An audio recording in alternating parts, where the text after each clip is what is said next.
Be ready. 15 seconds.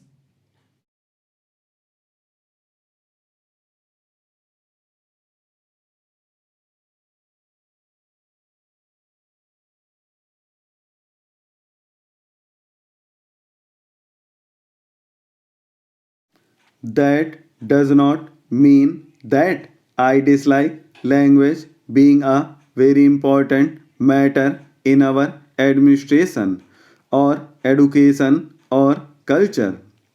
I recognize that the language of the people is a vital matter for their development, whether it is education, administration, or any other matter.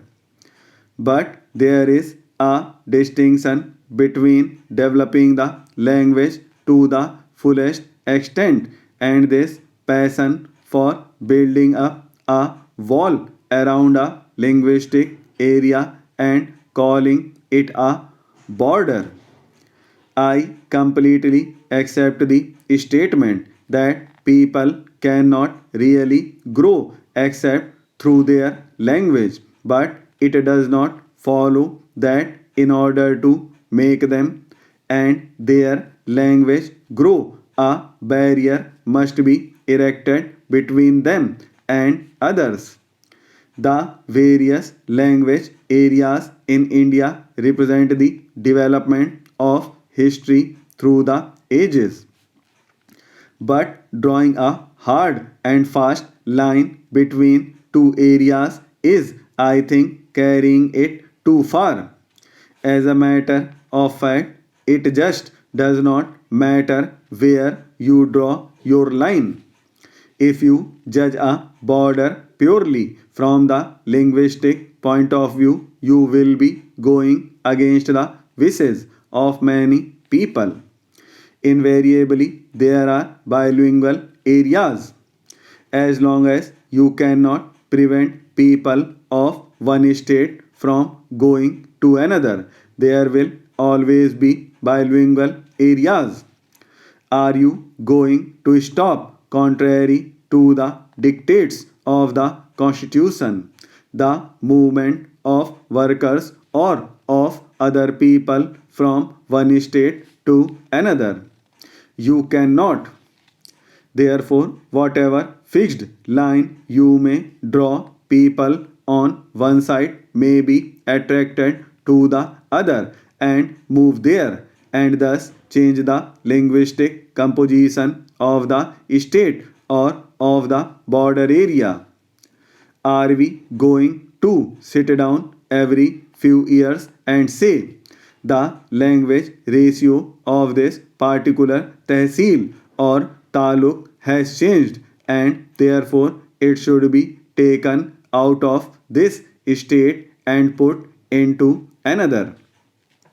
You must realize that while there are clearly marked linguistic regions, there are also bilingual areas and even trilingual areas between two such regions. And wherever you may draw your line, you do justice to one group and injustice to another. From the language point of view, good reason, good logic, and good argument can be found for each side of every case.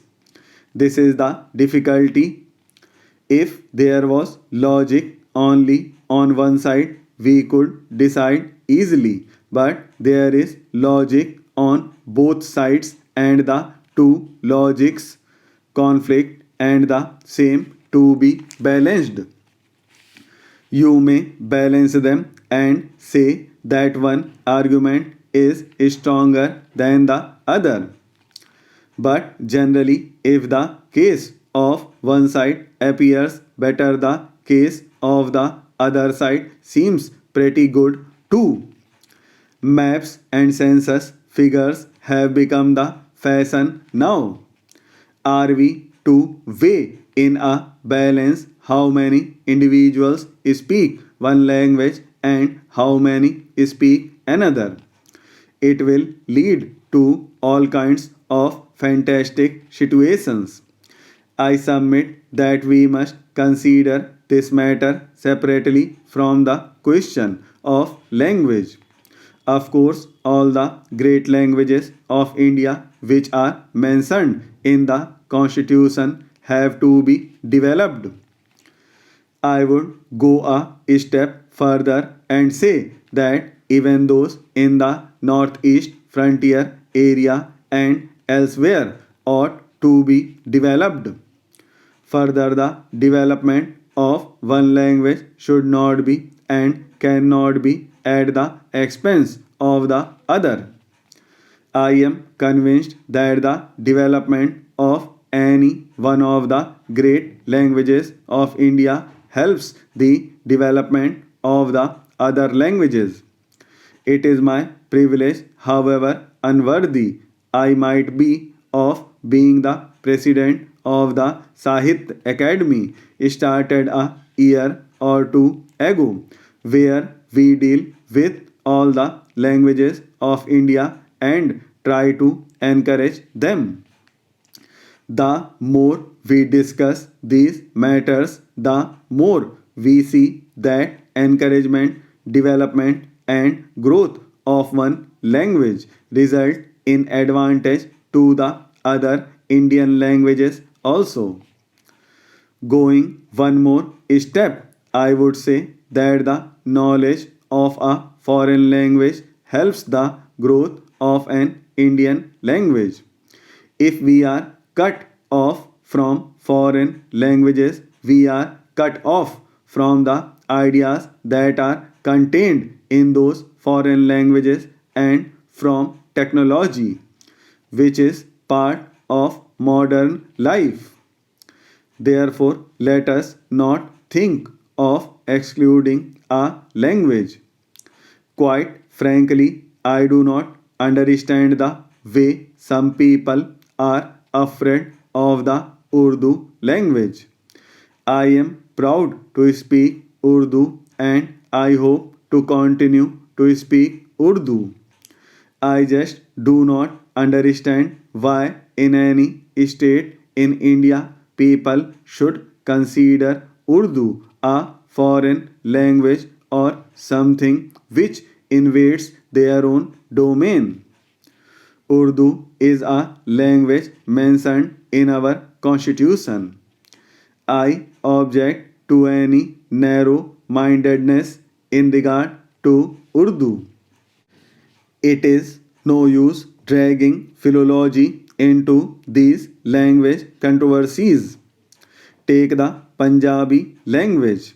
We have heard learned arguments about the origin of Punjabi and the Gurumukhi script and how far it is connected with Hindi and so on, as if the source was of paramount significance.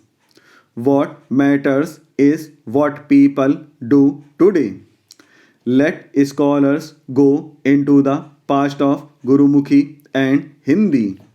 If people in the Punjab or elsewhere wish to use it, let them use. This type of Commonwealth Games has never been held in the past and never will be held in future. A sports minister in UPA 1 has given a very serious statement. He was perhaps first such sports minister who was not concerned with sports. We read many statements from him in daily newspapers. He said that the people organizing these games are devils. He said that these games are nothing but loot. The honorable members from the opposition raised the issue of diversion of special provision funds for SC/ST. I would like to know from the government as to who will reply to these questions. The sports minister says that his responsibility is limited to construction of stadium. The government of Delhi says that they are limited to creating infrastructure. The sports minister in UPA 1 has stated that India is spending the half of rupees 70,000 crores on Commonwealth Games kept for loan waiver of 40 crore families of farmers in order to boost its international image. I would like to have a reply from the government about the truth in this statement.